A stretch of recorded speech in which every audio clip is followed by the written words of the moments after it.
On the Fringe with Dan, RadioStyle. Hope everybody out there's having themselves a great day. Now that Super Bowl's over, it's time for change. Initially, I wanted to say let's deport Bad Bunny, but he's from Puerto Rico, so can't really do that. So whatever. Kind of roll with what we got. The other halftime show, TPUSA, I did not watch it the night of, basically because I was in the middle of dinner. So we just kind of left the TV on and just were eating. But I watched the show this morning, and it was fantastic. So we're going to share some of that. We are going to definitely talk a little bit about the Super Bowl, a couple weird things there. And we got some other news going on right now. Huge expectations that we will be attacking Iran in the very near-term future, too. We'll be, again, talking about many things here. But let's get the ball rolling. So Donald Trump, of course, had comments about the Super Bowl. Said the Super Bowl halftime show was absolutely terrible. One of the worst ever. It makes no sense. It's an affront to the greatness of America, and it doesn't represent our standards of success, creativity, or excellence. Nobody understands a word this guy is saying, and the dancing is disgusting, especially for young children that are watching from throughout the USA and all over the world. The show is just a slap in the face to our country, which is setting new standards and records every single day, including the best stock market and 401ks in history. There is nothing inspirational about the mess of a halftime show, and watch. It'll get great reviews from the fake news media because they haven't got a clue of what is going on in the real world. And, by the way, the NFL should immediately replace its ridiculous new kickoff rule. Trump hates that thing. Make America great again. I'm pretty pleased. And the halftime show was stupid. It was completely in Spanish if you didn't actually watch it. Completely in Spanish. There was definitely a lot of erotic dancing. There was dudes grinding on each other. It was just, it was not appropriate. And football is an American sport. They play soccer everywhere else in the world, and they call it football. Football is an American sport. Now, I get Puerto Rico is technically part of America, but English is the language we speak in this country. And I understand there's a lot of people from other countries that speak other languages. You best all learn English, because that's what we speak here in America. And the days of printing things in 8,000 different languages, especially DMV, well, those days are ending. Big time. Now, one thing that somebody noticed, and I thought it was interesting, I wasn't paying that close attention. I mean, the halftime show was horrible, so I was not really paying attention. I was enjoying a steak. It was delicious, too. I'll tell you about it here in a little while, because it was one of the ones I got from the wellness company. Oh, my God. I finally ate the filet. I got 2 fillets. I've eaten one of them last night. It was so tender. Man, it was so damn good. It was delicious. Had steak. We made ribs, made some queso. What a delicious little experience. What was interesting, though, is this little, we accept EBT. That was on their set. They literally put that on their set. And what people decided to do a little digging on is, how many people in Puerto Rico are using food SNAP or SNAP benefits, essentially? Well, approximately 40 to 47% of everybody in Puerto Rico is on the Federal Nutrition Assistance Program, or SNAP. Almost 50% of the freaking entire country, I guess. Can't really call it a state, it's a territory. I don't know, but still a country, isn't it? I don't even know how that works technically. I know it's our territory, but I don't know what that makes it when it refers to itself. Just Puerto Rico. Okay. Bad Bunny, after his Super Bowl halftime show, debacle, as I would call it, he apparently went into his Instagram account and deleted every Instagram account, and he removed all posts and his profile picture, leaving fans with 0 posts. Not sure exactly what was up. He had 51 million people following him. He still does. He's got nothing on there, and he's following 0 people.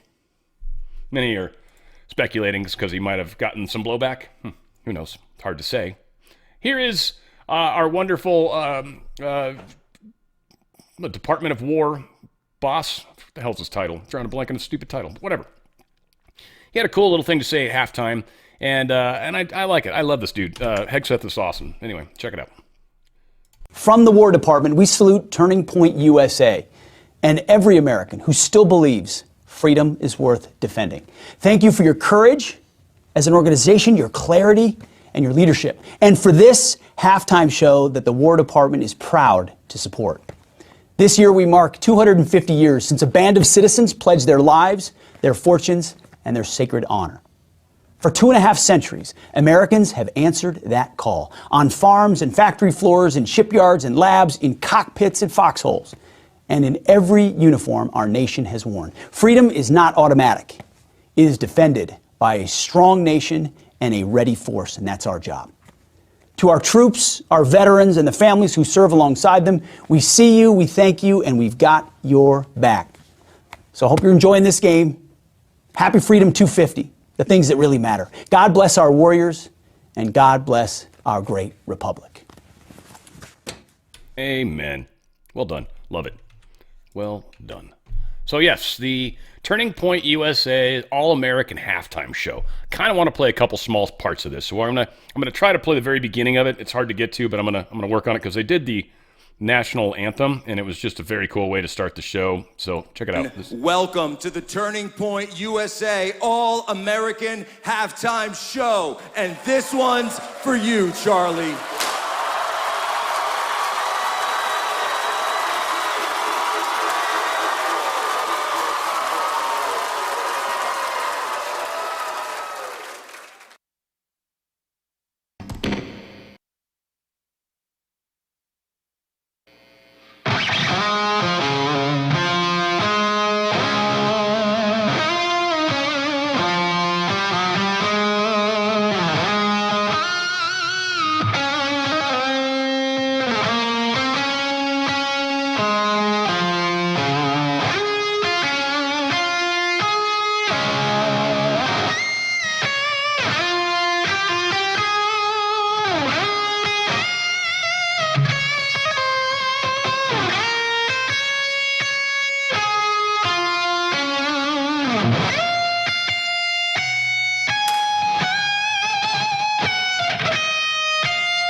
Ladies and gentlemen, welcome to the All-American Halftime Show.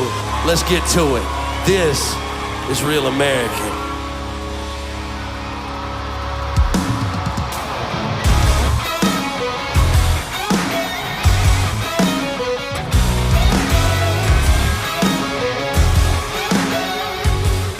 I hate to cut it, but we got it. I can't play the whole thing, but such a good show. It was very good. There was parts of it that I didn't necessarily know the artists either. Kid Rock was super good. Very much enjoyed it. In fact, we got, I think, a little of him talking about his faith a little bit. This is pretty cool. Check this part out. There's a book that's sitting in your house somewhere that could use some dusting off. There's a man who died for all our sins, hanging from the cross. You can give your life to Jesus, and he'll give you a second chance till you can't take it. So cool. So cool. Gotta love it. Again, a great show. Definitely, if you haven't checked it out, you should watch the whole thing. Turning Point USA had it. But yeah, it was a very, very good show. All right, all that done. It was an interesting, my team won, so I was stoked about that, but it was not the best game. It was, in fact, I would say borderline a crap game. But, man, it was defense on defense is what it was. But needless to say, my team won. That's that's all that matters. Former FBI top official doubts whether Nancy Guthrie's disappearance was actually a kidnapping. There's a lot of weird speculation happening around this right now. There's a lot of questions. It does sound like they're thinking some foul play happened.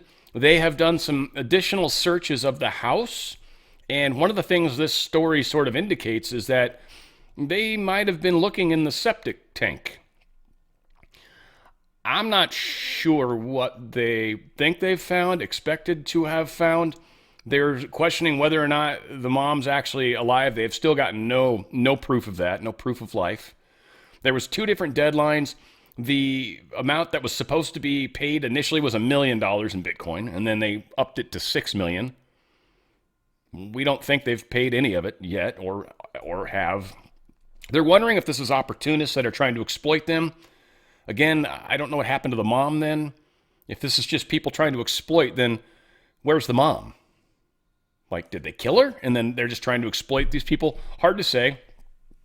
There's a theory running around that this Guthrie lady was about to reveal some child predator stuff on the news, and they think maybe that's why this happened. Maybe. I don't necessarily fully trust the source on that one, but maybe. We'll see. Something's definitely not adding up to a lot of people with this whole thing, so we'll see. Political party by essentially age group, if you will. This might surprise a lot of people. And like I've said, it actually confirms what I've been saying for a long time, that the blue and red parties, as much as much of my audience is red or Republican, and I would even say there's probably a few people that are in the Democrat area, but, Fetterman-type Democrats, if you will. But a lot of people are independents, a huge amount. So the silent generation, these people that were born before, 1946, so they'd just be stupid old at this point. No offense to any of you guys if you're in this area. But 37% Republican, 32% Democrat, 30% independent. But as the aging occurs, the independent line does as well. Baby boomers, which are 48 to 64, they are 32% Dems, 33% independent, 34% Republican. Very evenly split. Once you get into Gen X, that's my group. 25% Democrats, 31% Republicans, 42% independents. Millennials, 54% independents, and Gen Z, 56% independents. Again, as I've said many, many, many times, a lot of people don't want to get affiliated with either party. It's not necessarily that Republicans suck. It's just Republicans have a reputation. Democrats have a reputation. Some of us don't like either of those reputations. I am 100% conservative when it comes to the way we should run our country. 100%. I agree with probably 85, 90% of what Republicans want. But there is this little bit of me that's a little center left when it comes to social stuff. Like I've told you guys, I've been in theater and stuff my whole life. I've had lots of gay friends. I don't know, that bothers me far less than it does some people. Some people get really worked up about that. It is what it is, right? I'm not here to judge, and it's certainly not my place to decide someone's right or wrong. Again, they're living their own life. They got to answer to their own creator. That's not my problem, right? I'm not here to live other people's lives. Just here to help as best I can. So, I don't know. Interesting statistics. We'll see what else we got here. Oh, jaw-dropping betrayal. Yeah, this is awesome. Finding out Minnesota legislative auditor found out that Tim Walz's employees had fabricated records to cover up fraud. They 0 site visits. Oh, this is probably criminal. This was definitely the most egregious thing I have seen, maybe in my whole time working at OLA. Office of the Legislative Auditor released a damning report finding state employees fabricating records to cover up mismanagement of money, tax money. It's another black eye for the State Department of Human Services. 27 years with the Office of the Legislative Auditor, a statement like that from Judy Randall means something. After past suspicions, she says her most recent audit proved state workers were fabricating documents to cover up mismanagement of taxpayer money. So these documents should exist. They didn't. We asked for them. All of a sudden, they now exist. And in at least one case, it was created wholesale and backdated by 2 years to give the impression that it had always been there and been done on time. The OLA audited the Behavioral Health Administration within the Department of Human Services, which issues grants, nearly $200 million of taxpayer money each year, to addiction and mental health service providers. But the audit found BHA was not making sure those providers were doing the work. BHA didn't conduct the site visits. Our auditors went and conducted the site visits that BHA should have done.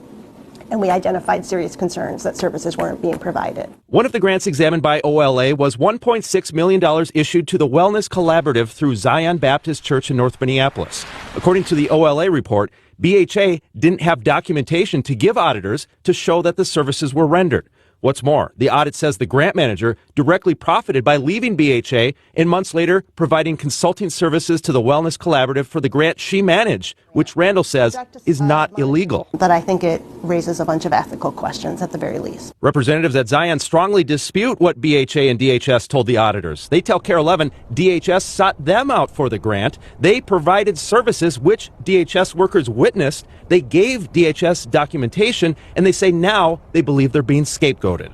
The former grant manager told KARE 11 any wrongdoing falls squarely on DHS. Conduct a monitoring visit to make sure the services are actually being provided. These aren't rocket science types of things. Perhaps most frustrating, this was the second audit of the Behavioral Health Administration, and many of the problems found were repeat problems. What is it like to see these problems, make these recommendations, and nothing is done to fix it? It's exhausting.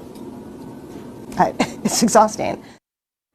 Governor Tim Walz's office says they're grateful for the auditor for her work and for identifying these serious issues. And Democratic Senator Melissa Wickland, who chairs the Health and Human Services Committee, says that it's clear that DHS has not taken actions to fix these problems as they had portrayed to the senator.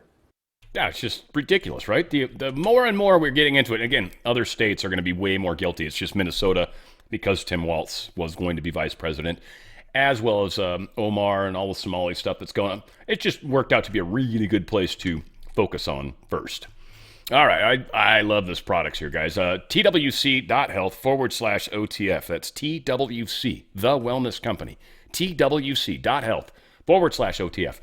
Amazing products. Usually I go to the shop tab. That's kind of wherever you go on this tab or this website, you're going to be amazed.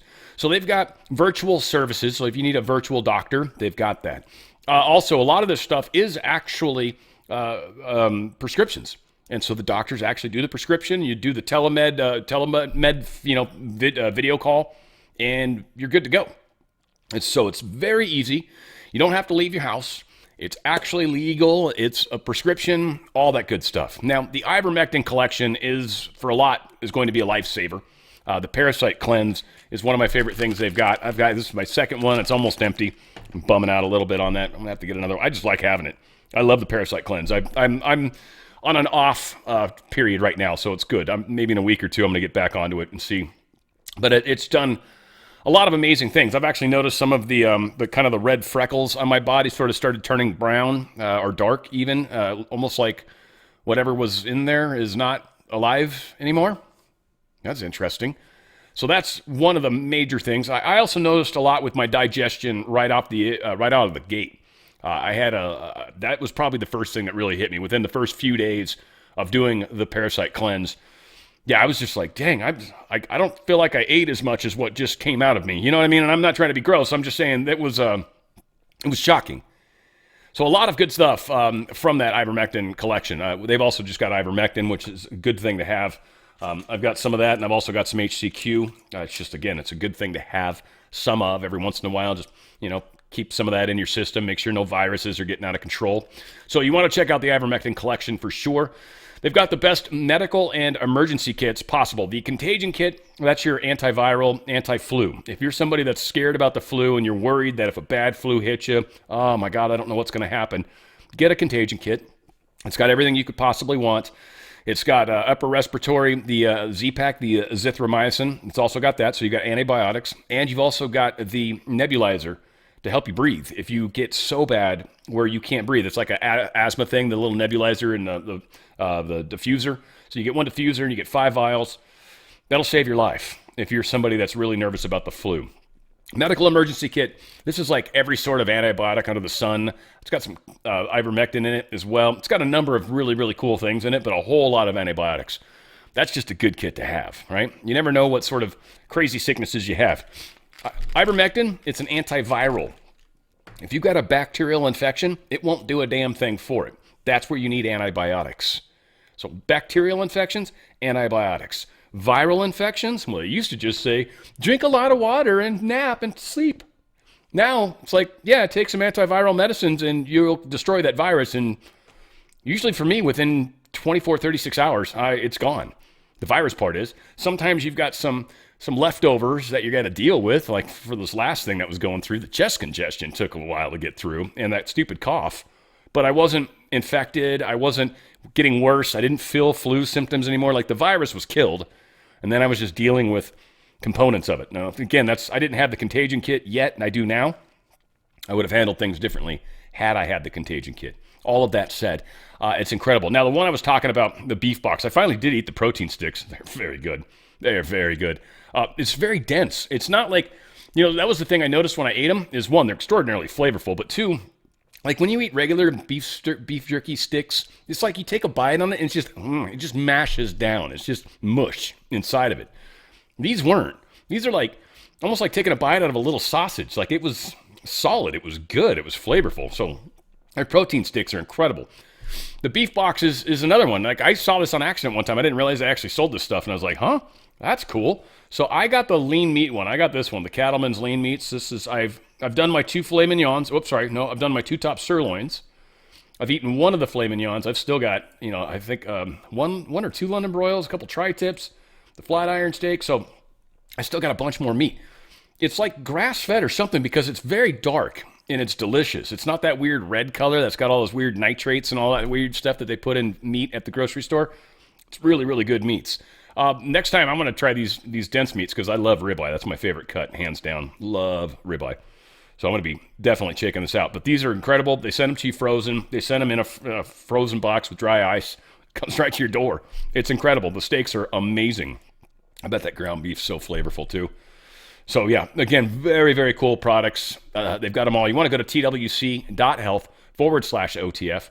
twc.health/OTF. And just one last thing by Goal.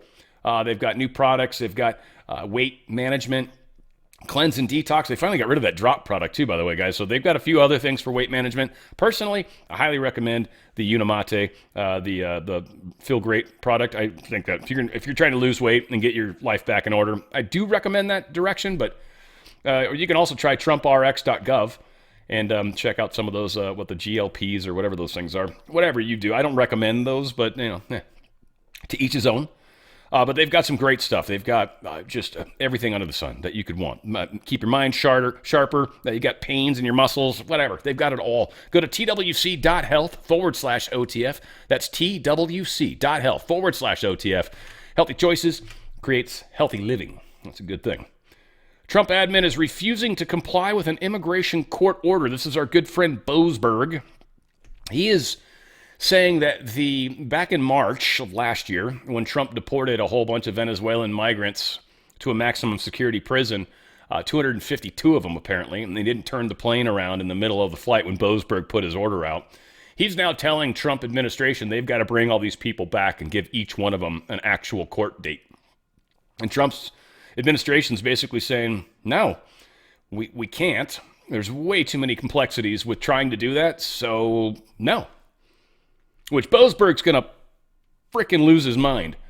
I can't wait to see how this one spins further. They are going to appeal it, obviously, and I would assume appellate court's going to put a stay on what Boasberg's doing. Boasberg's out of control, so it'll be one more slap on his stupid gay wrist. We'll see what happens. FBI secretly prepared for a disputed election and political violence in 2020. Ray knew about it. In fact, they knew about it as of like September. They were expecting that this was going to happen. Now, they didn't do anything about putting extra protection. We know they infiltrated and put a lot of their people in the crowds. And from what we all now know, as far as January 6th is concerned, we had people that were rolling up the fences. We had people that were literally like doing Ray Epps. Oh, we got to go into the Capitol. Why didn't Ray Epps ever get in trouble? That dude definitely was telling people what to do. He was instigating for sure. And he was on the property. He never got busted. He never ended up in jail. Why is that? And that's a name I'd love to see come out. I'd love to, like, if we get lucky, and Kash Patel or one of these people, even Dan Bongino, hell, he's out. I don't know if he can talk about it. Probably not. But it would be very interesting if that can ever get brought up again. So maybe some noise in the Epps department might be fun. All said, yeah, they knew. They knew. It probably doesn't surprise anyone. It shouldn't. But meh. Congress Republicans are ramping up a push to require voter ID in all elections. I'll go ahead and play this little snippet here. Check it out. Capitol Hill are pushing to eliminate non-citizen voting. House lawmakers are teeing up a vote this week in a bid to pressure the Senate to act. NTD's Melina Weiskup reports. Republicans in Congress doubling down on an effort to require voters to show ID to vote in all elections. You look around the world, upwards of 90% of democracies require voter ID. The idea that you wouldn't have it would probably seem bizarre to most people. It's an effort to root out non-citizen voting, which critics argue is an issue that should be left to the states. Every state should be allowed to decide the best way to proceed to ensure that there's a free and fair election. Here in New York, there are, in fact, voter identification requirements. The question is the SAVE Act would set federal standards for voting requirements, which in some cases could help states enforce laws they already have on the books. When people talk about wanting to respect states and their sovereignty, I say I'm 100% for that. The SAVE Act will stop the federal government from interfering with our ability to require that everybody on the voter rolls be a citizen of the United States. While voter ID is a popular idea among voters from all parties, Democrats in Congress have repeatedly blocked the measure from advancing. This week, House lawmakers are ramping up the pressure on their Senate colleagues. The problem is Chuck Schumer and the Democrats have been blocking it. So now we're calling on Leader Thune to change this and to force what we call a talking filibuster so that we can force a vote on the Senate floor. A talking filibuster would require steep commitments from both sides of the aisle. The goal is to open up an unlimited floor debate until one side gives, allowing for a simple majority vote and sidestepping the need for Democrat support. President Trump on Friday weighing in. I'd love to use the filibuster. The SAVE Act is very important. Voter ID, I mean, if you look at it, no mail-in voting, and you have to have proof of citizenship. Everybody wants it. Senate Majority Leader John Thune has not committed to taking the time-consuming approach. Instead, he's aiming to attach the SAVE Act to the must-pass bill to fund the DHS. We will get a vote on the SAVE Act at some point, and I'm not sure exactly what that context will be. It might be, maybe it's in the context of voting on the DHS bill if something's agreed upon. But there will be... Lawmakers face an end-of-the-week deadline to fund the DHS and prevent another partial government shutdown. Reporting from Washington, D.C., Melina Weiskup, NTD News. Now, the big push from the Democrats, obviously, is, well, states should be able to manage elections however they want. Here's the only caveat, and this is, I'm fine with states doing that. Problem is, we have a lot of states that believe you can be an illegal and still have a vote in the state, which is, again, that's their prerogative. But you must be a citizen to vote in the national election. That is, as like girlfriend was reminding me today. She's like, that is the coolest part about when I got my citizenship. Not just that I was an American, obviously, that's the coolest part, but that she finally got to vote. She loved that. She loved the fact that she was able to vote. That's what comes with citizenship. You don't have citizenship, you don't get to vote in national elections. And this paper ballot nonsense is a scam. We know that. We've seen how it's been abused. So letting states do weird shizzle like that is not good. Now, we have seen the Supreme Court. They've got a couple cases in their lap right now that any day we might get some discussion from them on what they're going to decide. And one of them is whether or not they can continue. I think it's Mississippi, I believe it is, that allows 5 days after the election to receive mail-in ballots. And essentially, what the Supreme Court's likely going to say, this is what most experts are suggesting, is that the Supreme Court will say there is a election day. If there's mail-in ballots, they must be received by election day or they don't count. So you as a voter better get it in early. And that's the thing that they've been using to cheat. So that's a key. If they take that away and don't just allow them to keep adding ballots until they finally get the number that they wanted, then we actually have a really good chance of getting a fair election, even in some of these crap states. So we'll see how we get there. Here's John Fetterman talking about it. I love this dude. I love the fact that he's not afraid to say the right thing and do the right thing. And now, me as a Democrat, I do not believe that it's unreasonable or to show ID just to vote.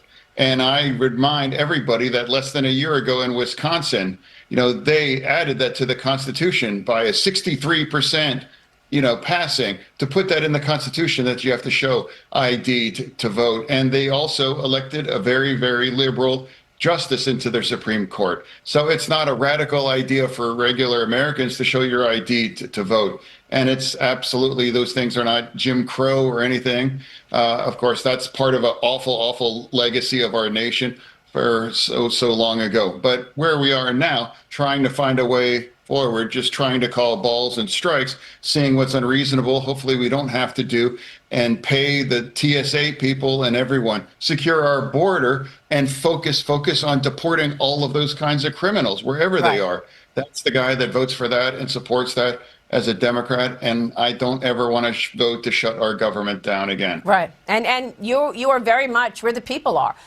Look, that's what most people would like to see. Prioritize the criminals. Take the criminals out of the country who are here illegally but are also committing crime. But, I mean, is there any other way to view the fact that Democrat leadership refused to have ID to vote? Is there any other way to read it other than they want illegals to vote? I mean, can you read it any other way? Well, I mean, for me, the Save Act is not going to pass because of the filibuster, because they would need at least 7 or 8 Democratic votes to pass that. And now remember also, all the Democrats, all we wanted to eliminate the filibuster, except for it was Manchin and Sinema. They wanted to eliminate the filibuster, and now our party loves the filibuster. And then I do think think the filibuster is a good thing, and it does force us to work together overall. Right. Sure, absolutely. Yeah. Yep. But I will say this as a Democrat: I do not believe it's radical or extreme to just produce ID to vote overall. Exactly. All right, Senator. Yeah, Fetterman he makes sense as Democrats go. So good on him, GOP senators come to Miller's defense after colleagues call the White House for a shakeup. Some of the wussy senators, GOP, we're going to call them, but rhinos for sure, have a problem with Stephen Miller, his rhetoric. He's too verbose. He's too mean. He's too direct. They don't like that. It's making it hard. They're worried about ever winning another election because of him. No, it's because of you guys that you'll never win another election. Who's one of the lamos that they're calling out here that they're all upset? Lindsey Graham's the one that's actually sticking up for him, which I think is kind of cool. But needless to say, just these David McCormick, there's one. He represents a critical swing state, for example. Says Miller has been instrumental in delivering on the promises President Trump and I made during the campaign. Oh, he's actually saying good stuff. Okay, cool. Yeah, whatever the case is, it's stupid. Was Tom Cotton's he one of the ones that's woofing out? Oh, a lot of these guys are coming out and saying positive things about him. I don't know. It's the Hill. They are shit rag, but sometimes they have decent stories. Musk is jumping back into the political fray. He's doing all pretty good-sized midterm donations right now. Number of millions of dollars have gone out. I think 10 million to Kentucky. He's already given 20 million on the top 2 Republican groups at the end of 2025. So he's going to continue to be pumping some money into this election. It's likely going to hurt him a little bit more, but I don't know how much more. People already hate Tesla that are going to hate Tesla, right? And everyone else is like, whatever. So again, you're allowed to support who you want to support and donate who you want to donate to. And there's plenty of billionaires on the left, and there's a few billionaires on the right. Okay. So this whole idea that all billionaires are Republicans, no, it's not true at all. Got so many billionaires on the Democrat side, it's not even funny anymore. Reid Hoffman, for one example, plus all the crazy people that we had in Silicon Valley, which a lot of those guys are leaving now too because of crazy California. ICE is urging Gavin Newsom not to release 33,179 criminal illegal immigrants into the communities. They're talking about these ones are all like really bad. Of these guys, these crimes these aliens have done, 399 homicides, 3,313 assaults, 3,171 burglaries, 1,011 robberies, 8,380 dangerous drug offenses, 1,984 weapons offenses, 1,293 sexual predatory offenses. None of these people that have these things on them should be let out, especially if they're illegal. Especially if they're illegal. You put them back on the street, they're going to commit crime again. We know that over and over. And they know it. They know it. This idea of no cash bail and stuff, they know it doesn't actually work. They're doing it because this is their criminal enterprise. They need their street thugs. Otherwise, it's harder. Looks like Eric Swallowwell is having a little bit of a problem with this run for governor in California. You see his address where he lives, and you got to live in the state. Well, he doesn't live in the state. In fact, the address he's using is his lawyer's office. You can't do that. I'm wondering if Swallowwell's going to have to drop or not be able to, or is he going to have to move? In which case, does that cause a problem for some other weird thing? Don't know.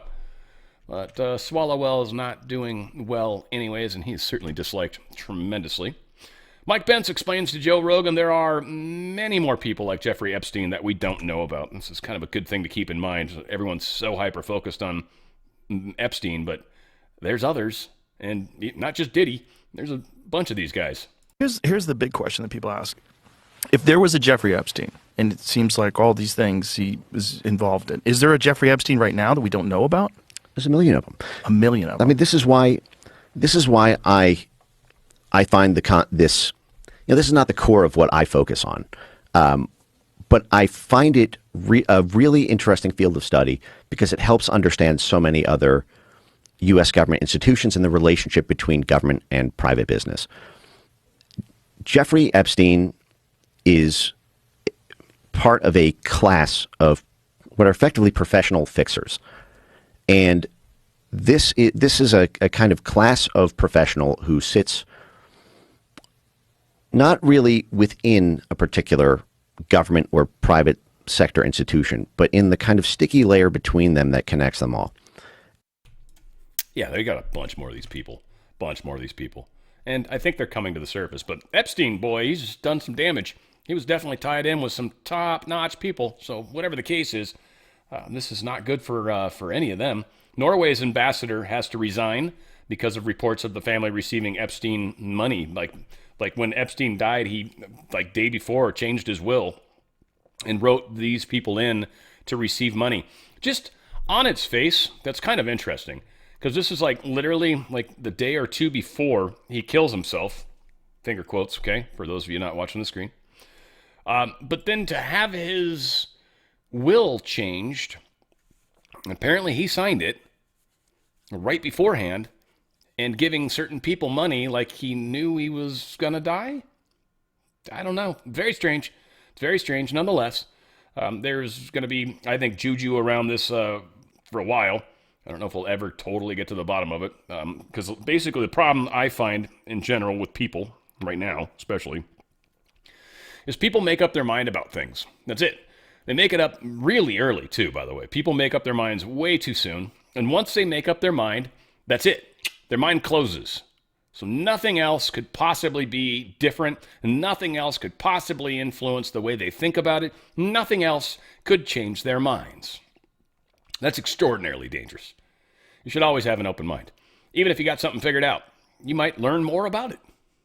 You should never close your mind. You should never assume you know something and you're right. Because we don't know. Most of this shit we don't know.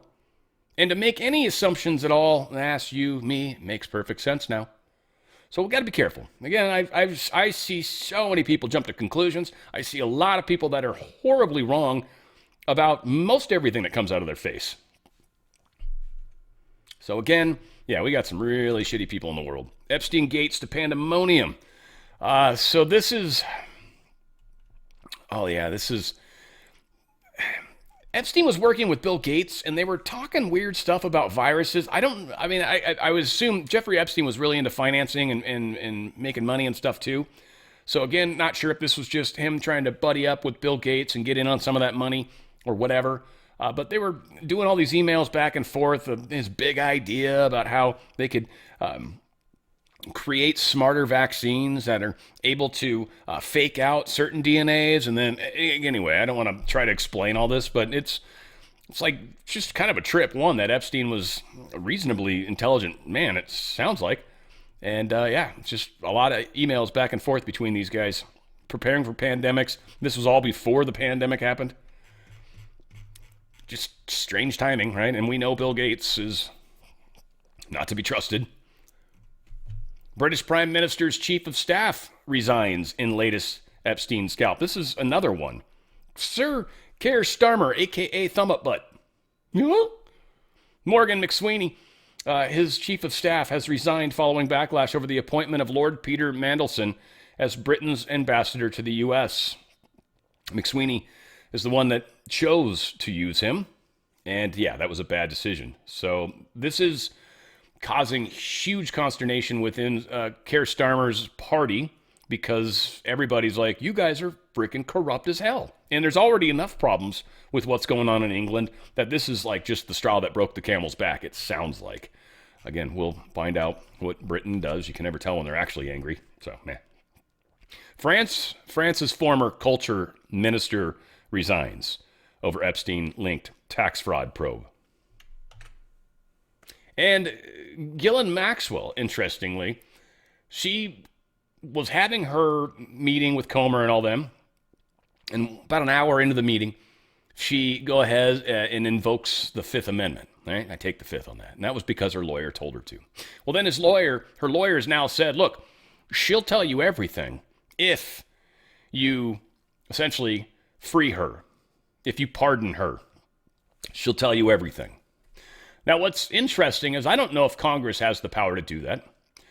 I do think it's funny because she's on many occasions said Trump didn't have anything to do with anything, but I could see the Democrats being so desperate to find out anything that they would try to see if they could get her to say certain things and then maybe try to offer her some sort of immunity. I don't think she would make stuff up, though. I kind of don't. We'll see, again, how this plays out. I don't think Trump's going to pardon her, that's for sure. I don't think she's necessarily going to say anything that would be, I mean, unless she wants to start listing out names, but I bet you money we've already got a pretty strong suspicion of who a lot of these people are. Certainly, some of the stuff involved in investigations has not been released yet. There's supposedly another 3 million docs that are supposed to be released. So we'll see what Todd Blanche is working on it. He's working hard. So again, a lot of weird stuff. We'll see where it gets us in the big picture. Got a federal judge ordering Fulton County, Georgia election case documents unsealed by Tuesday. They want the grand jury information released, unsealed, which is interesting. You got a judge that's basically sealing something. It's not the FBI that sealed it. The judge sealed it, the federal judge. And we got another federal judge that's like, you have to show it. Again, this is very interesting when you get two judges that are now kind of fighting each other. I can't wait to see how this plays out. Yeah, this raid in Georgia has freaked out the deep state very badly. So we're going to see some friggin' fireworks moving around this. Now, Georgia, they set to reform voting system. They're going to prioritize paper ballots, hand counting ahead of midterms. They still want to use machines to count. I don't like that idea. I don't like the idea of using machines. I don't like the idea of using the touch screen stuff at all. There's just too many known problems with the computer systems, right? ES&S and the Smartmatic, and they've got a new name for Smartmatic now. I forget the name of it, but yeah, same stuff, same software, and it still goes back to that CIA software that they created that they've used to take over countries. It's all tied into this stuff, this software system. We have to get away from the software. Again, I think Trump's going to cover this in executive order, but I think it's very important that we make ripples and talk about this stuff because it's just got to be like a lot of information that's just constantly flickering on people. And they're like, yeah, it's just like I keep seeing stuff that suggests these election machines aren't trustworthy. We need to get more people to see that. That's going to help the big picture tremendously. Trump, he's prodding Congress to nationalize election integrity. But again, like I said earlier, the Supreme Court may get involved. They got a couple cases that they're trying to work through that could pop up any day. And so again, one of them is whether or not they can count for multiple days after the election. And let's see, federal government should get involved. Look at some of the places. Yeah, I forget the other one, but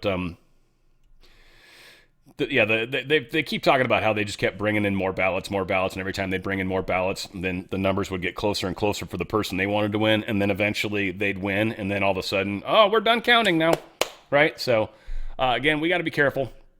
We'll see how John Thune plays this. There's a lot of people that are making assumptions that they understand how this game's played or looking at it from a very zero-sum, black and white kind of way. John's got to do this. Trump's telling him to do it, so he's got to do it. This is a game, guys. This is a big old game.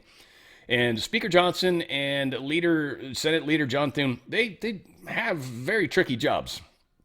They literally are herding cats. The Senate is worse. Hands down, there's probably 95 senators that suck. Maybe we'll keep a few more of them. We'll see. But roughly about 5 of them are worth keeping. And the rest of them are crap. I mean, Grassley was a surprise. Howley is another surprise. A lot of these guys, I think, are rhinos. I think they're rhinos, or I think they're afraid to do what's best for America. They're afraid of facing the ballot box. And what they're afraid of is that we're going to make elections honest, and they'll probably never win again because they've been involved in the grift. They played the game.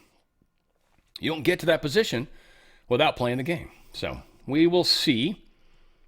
We will see how this plays out. You know, the Louisiana versus Calais high-stakes dispute centers on whether Louisiana's 2024 congressional map, which created a second majority black district to comply with Section 2 of the Voting Rights Act, amounts to unconstitutional racial gerrymandering under the 14th and 15th Amendment. So that's actually a really interesting case, too.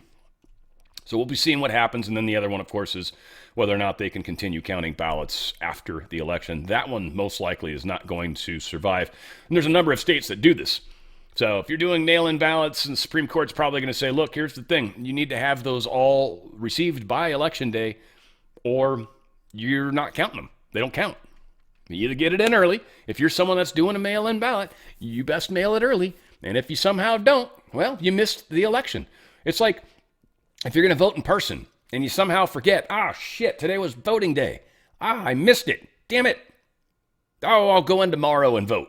No, sorry, you missed the voting day. You forgot, you missed it, you failed. Nah, that was your fault. That was your bad. And we're not going to create a whole separate set of rules for idiots. And obviously they do it for cheating. I mean, let's be honest. But, like, assuming the auspices of their arguments are true, we're not going to create a bunch of stupid laws because you're an idiot. You can't figure out what fucking day it is. Come on, get out of here. The Office, ODNI, what is it? The Office of, there it is, the Director of National Intelligence. You know, the Office of the Director of National Intelligence. They've got a very interesting thing going on. So for nearly a week, we've had all these people that have been talking about how Tulsi Gabbard and this whistleblower. Well, this is starting to break apart in a lot of interesting ways, and I'm wondering if it's even legal. We'll see. But for nearly a week, the complainant's attorney has falsely claimed that DNI Tulsi Gabbard, quote, violated the law, end quote. This is a slanderous lie. Today, ODNI's general counsel lays out the facts. 1. Neither the Biden era nor Trump-appointed Intelligence Community Inspector General ever found his client's allegations credible. 2. His client was informed within 3 days that DNI Gabbard had provided required security guidance. 3. His client remains an IC employee and has the right to report the facts of existence, not the contents of the complaint, to Congress. So he can talk about the fact of the existence of this letter, but the contents, no. 4, the whistleblower's rights do not extend to the attorney himself, meaning the attorney can't make stuff up. And probably a number of other things that I don't fully understand because I'm not a lawyer. Also, 5, due to the highly classified nature of the information involved, which the attorney is not cleared to review, ODNI correctly required the ICIG to hand-deliver the complaint only to the Gang of 8. Any allegations to the contrary are baseless and, frankly, theatrical. They don't get to see this. The attorney doesn't get to see this document. I want to see it. You don't get to. It's classified. You're not read in. You're not covered under that. You don't have classification. Even if we put you in a SCIF, you're not allowed to see it. Fun times. Americans are believing that they're cutting government is the best way to reduce debt, waste, fraud, and abuse. The debt that this country has, an overwhelming number of people in this country are starting to realize, yeah, our government spends way too much money. The survey only registered 800 registered voters, conducted from January 12th to 14th. Included 38% of those who self-identified as Republicans, 35% as Democrats, and 25% as independents. Seems like we're missing a couple people maybe, but whatever. According to the survey, 89% of those polled think the U.S. is facing an affordability crisis. 88% say the $37 trillion national debt will eventually impact them and their families. You think? Gee. Wow, that's funny. I don't know. Well, we'll see if it matters. Oh. The people are just like, just print more money. Oh, my God. It freaks me out. You guys are idiots. You don't understand anything. It's usually Democrats that say stupid shit like that, but sometimes people on our side of the fence. South Korean crypto firm, whoops, they were trying to do something cool. And what they were planning on doing is these people that were doing this contest, they were going to send them, a small little reward for being a part of the contest. Now, the reward was a small cash reward, it was supposed to be anyways, of about 2,000 Korean won, which is about $1.40 in U.S. money. Crap amount of money, right? And what they accidentally did was they sent all these people 2,000 bitcoins each. 2,000 bitcoins each. Right now, a bitcoin, I don't know, it was 50, what was it, 62 or what was it? I don't know what it is right now. We'll get it. It was in the 60s when I looked earlier today. It might have been 68, something like that, but whatever. That's a butt ton to send. Anyway, they got 99.7% of it back. Sounds like a few people were able to cash it, and they pulled the money immediately. They saw the mistake and immediately cashed in on it. So, whoops. So 0.7 or 0.3%, however many people that is, that's 2,000 bitcoins per person that got away. I don't know if that's like 5 people, 100 people. I have no idea how many people were involved in this. It took them about 35 minutes. They said it was 695 affected customers. So, I don't know, maybe 2 people got away with it? 3, 4, 5, I don't know. Somewhere around there. Yeah, not good. Not good. Whoops, is basically another way to say it. Okay, Bitcoin's up a little now.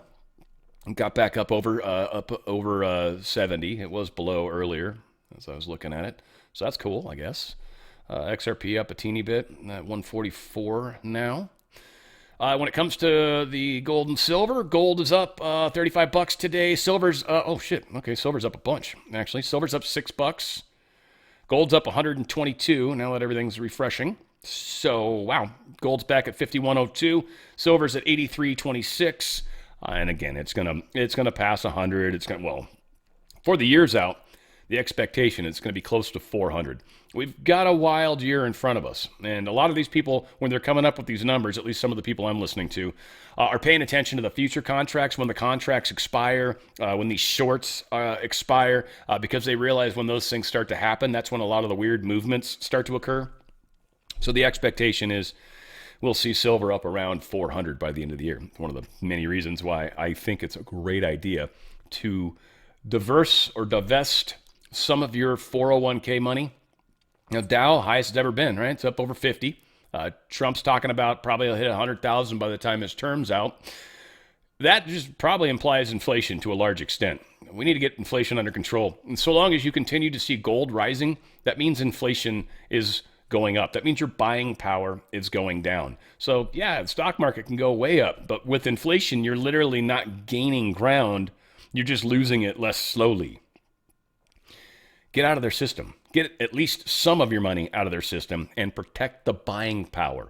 Whatever you can buy with it, if it's 50 grand, if it's 100 grand, if it's $1 million, whatever the heck, you're going to protect the buying power. Whatever you can buy with $100,000 right now, if you convert that into precious metals, you'll be able to buy that same thing later. It might cost $200,000 by the time we get through this, but that precious metals will be worth $200,000. That's how it protects you. Now, silver's a multiplier. It's probably going to be worth more depending on how much silver you can get. Now, again, one of the problems that we have with silver and gold is that they're both 1 ounce coins, but there's a giant difference between them. Gold's about $5,100 per that 1 ounce coin. Silver, on the other hand, is about $82. So obviously you need, 50 coins or something to even come close to what the gold would be. So you end up having to stack a lot of coins. And this is physical metal, by the way. When you guys go to my wonderful DRSLikesGold.com, they literally give you physical metals. They're put into a trust because if they gave them to you, that's paying out. You get taxed and penalized when that happens. If you've got a 401k or an IRA, it's pre-tax money already, so they're going to help you move it sideways, tax-free, penalty-free. You're going to move as much of that as you can sideways. Then they're actually going to acquire physical metals for you, and you're going to decide kind of how the ratios need to be. They're put into a trust. They're yours. You can continue to add to them, or you can even have payouts done to you, done from the coins to you or from the metals to you. Check them out.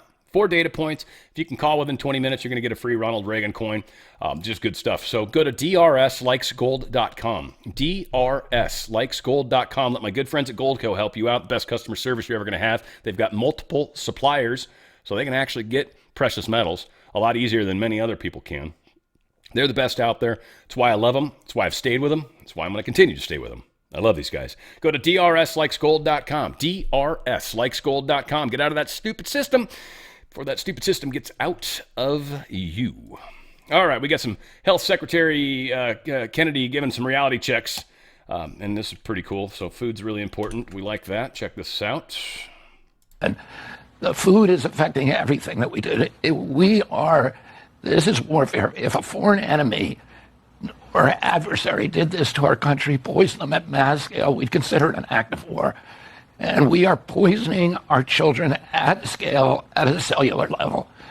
And it needs to stop. And the government, the Trump administration does not believe in being a nanny state. It's not going to tell you, you cannot buy this, you can't eat it. If you want to buy donuts, you should be able to do that. We live in America. Americans have to be the CEO of their own health. They have to take control of it.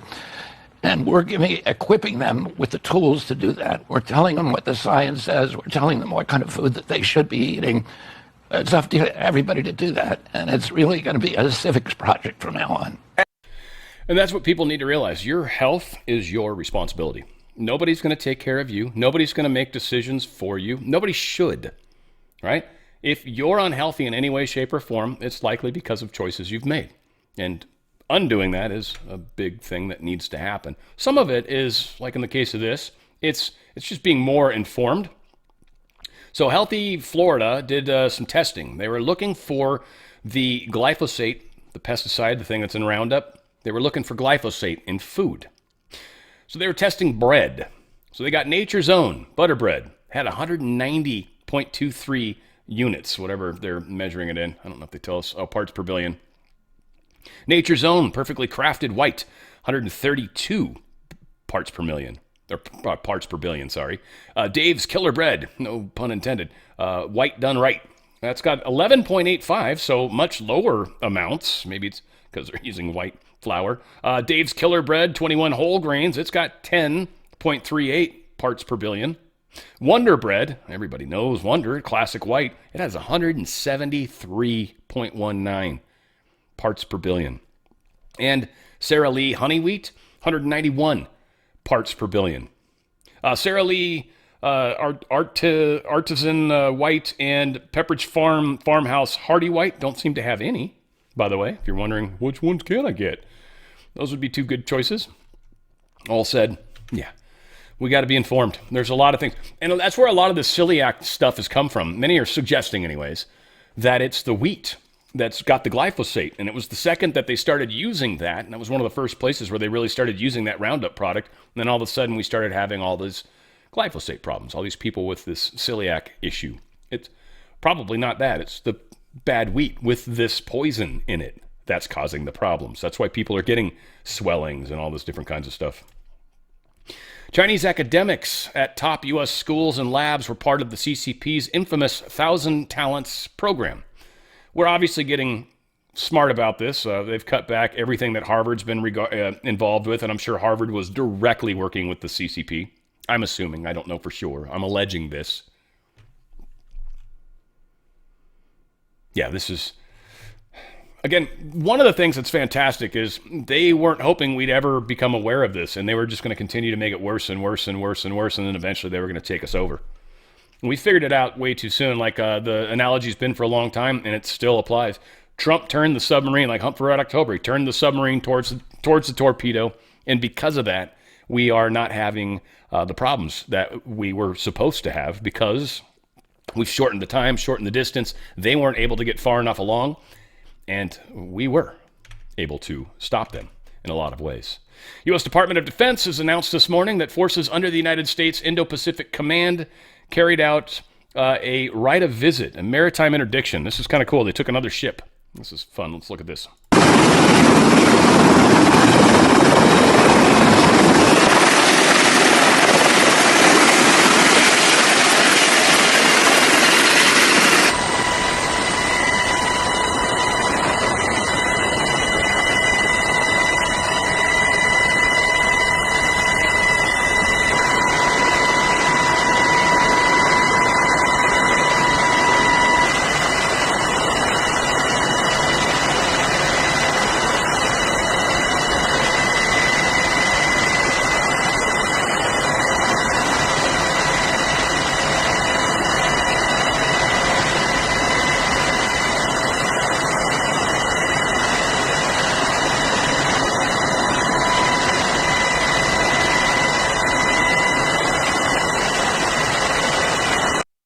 Pretty big ship, that's for sure, that we just took. So yeah, big. Whoops. Yeah, look at that. That's a big boat, big old boat. Yeah. So yeah, we took that one. Cuba, they're warning they're running out of jet fuel. So anybody that flies into Cuba is like, can't refuel here because we ain't got no gas. So that's going to be a problem for people that got to fly in. They've obviously got to fly in with much fuller tanks. Generally, they don't like to do that. It makes landing a little trickier. And a number of things. Makes takeoff trickier too, by the way. Makes your plane much, much heavier. All said, yeah, they're having problems. We are definitely stopping a lot of their oil. We are hearing at least 112 U.S. Air Force C-17 aircrafts have headed to the Middle East, or at least across the pond. 112 C-17. These are giant military transport cargo planes. Giant. They can carry about 170,000 pounds. They have ability to operate on short, austere runways as small as 3,500 feet. They have intercontinental range. With in-flight refueling extends reach even further. And their rapid load-unload design to keep missions moving under pressure. Not sure if the fronts pop up on these guys or if that's just the C5. But the back definitely lowers down, and they can drive stuff out of there pretty quickly. It's kind of like the C-130, except just a much smaller version. But yeah, these are pretty good-sized planes. We've sent a lot of stuff, apparently, over to the Middle East. A lot of stuff. Something's happened. I don't know what we're sending. If it's equipment, most likely. Probably some people, too. I don't think we'd want to put a bunch of boots on the ground. Might have to have some, but we'll see. So prayers to any of our service members that are about to be in harm's way.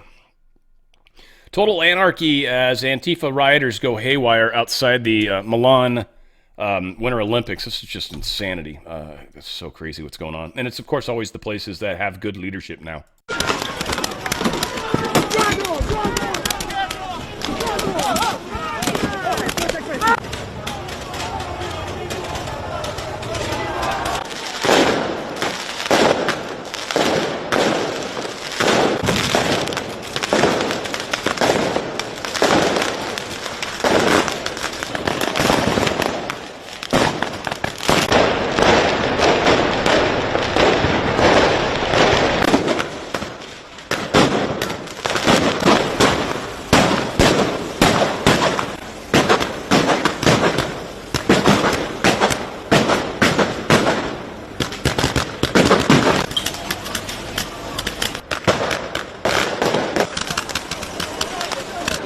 Yes, we get the point. Yeah, it's pretty nasty stuff going on out there. And Melania's, or not Melania, but Maloney, I think it's her last name. She is not happy about it, by the way. She's basically telling these people they're a bunch of crap, which fits. Bob Iger's next move after Disney, after he's decided to ruin that company and all the dirtiness that this dude's involved with. He's now securing a book deal with the help from Hillary Clinton's speechwriters. Can't make this stuff up. Obviously, he's being rewarded for all the horrific stuff he's done. We're like, yeah, we'll take care of you on your way out. We'll do the stupid book. Elon Musk bought his first ever Super Bowl ad for Starlink, the world's biggest satellite internet company. I wanted to play it just for the fun of it. Trying to predict the future is a hazardous occupation. The only thing we can be sure of is that it will be absolutely fantastic. I'm thinking of the incredible breakthrough, the communication satellite. These things will make possible a world in which we can be in instant contact with each other wherever we may be. When that time comes, the whole world will have shrunk to a point.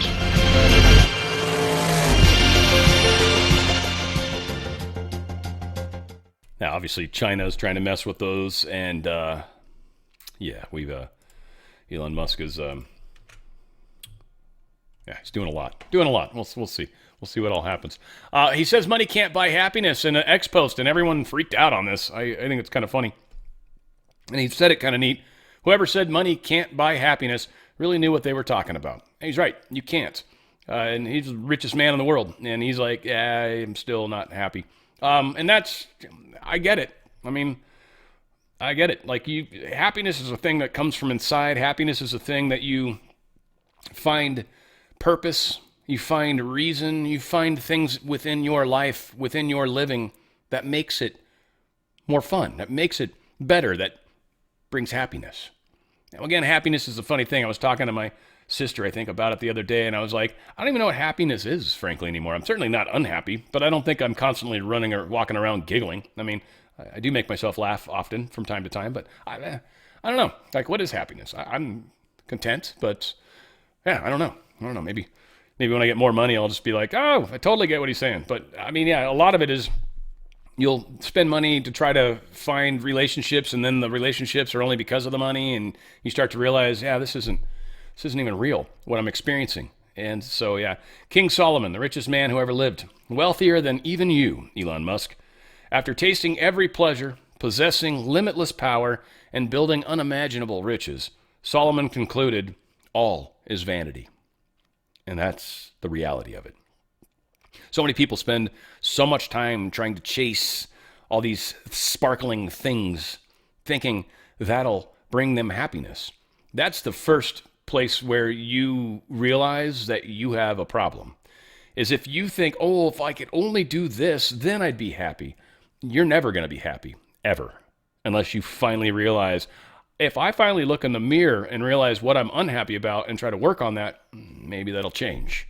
But nothing will replace the hole if you've got one. If you've got a hole in your heart, if you're missing something, nothing will fill that except love, compassion, kindness, another human being, something, a dog. Dogs will bring happiness to your life. Maybe cats too. Not a big cat fan, but a lot of cat fans out there. I know many of you have cats. You all seem pretty happy, right? Elon Musk posted this. For those unaware, SpaceX has already shifted focus to building a self-growing city on the moon, and we can potentially achieve that in less than 10 years, whereas Mars would take 20 plus years. The mission of SpaceX remains the same: extend consciousness and life as we know it to the stars. It is only possible to travel to Mars when the planets align every 26 months, 6-month trip time, whereas we can launch to the moon every 10 days, a 2-day trip. This means we can iterate much faster to complete a moon city than a Mars city. That said, SpaceX will also strive to build a Mars city and begin doing so in about 5 to 7 years. But the overriding priority is securing the future of civilization, and the moon is faster. It's also a great place to start creating fuel. And if you can get craft out there and get them filled up, because they've got no atmosphere and very little gravity, so if you can get them out there, then you've actually got an easier chance to get them out to Mars. So it's a neat, it makes more sense. Everybody was tripping. Why are we going to Mars first? We haven't even been back to the moon since the 50s. And I know many are going to argue, damn, we never went. Whatever. It's cool. I'm not gonna, again, too many people think they know stuff just because of a few facts that someone put together for them. I think there's a lot more to a lot of stuff than most of us understand. Whatever. Right, wrong, and different. I'm happy to fall on that sword when that time comes. Arguments to begin in landmark social media addiction trial is set in Los Angeles. This is, I think, Instagram, Meta and YouTube are basically facing claims that their platforms deliberately addict and harm children. 100% true. I don't know how they're going to prove it. That'll be interesting. But needless to say, this is starting in California, and hopefully they're able to assess some things, because we are literally rewiring people, even adults. We're literally rewiring people to get that dopamine hit, and they crave the likes. And they've got to constantly do more and more outrageous stuff to get more and more likes. Otherwise, they don't get that dopamine hit, and they feel hollow inside. That's crazy. Got so much to worry about, but we're getting there. All said, guys, a lot's happening in the world. It's going to be an interesting week. keep prayers for the service members that are out in harm's way or soon to be in harm's way. And certainly let's pray for making America great again. We need a lot of things to happen in this country. And you can spend time talking about each and every one of them. But ultimately, we need people to wake up. We need to get free and fair elections. And we need to bring God back into people's lives and back into our reality. And hopefully, when we do that, we'll have a much, much better America. I'm a big part of that. I'm trying to help as best I can. I love you guys, and I will continue to support and help as best I can. We've got a ways to go, so I don't feel like this is going to be stopping anytime soon. Maybe we'll revamp or change, make some adjustments, but all said, yeah, we're going to keep rolling. I love you guys. Where we go one, we go all. It's on the Fringe with Dan RadioStyle.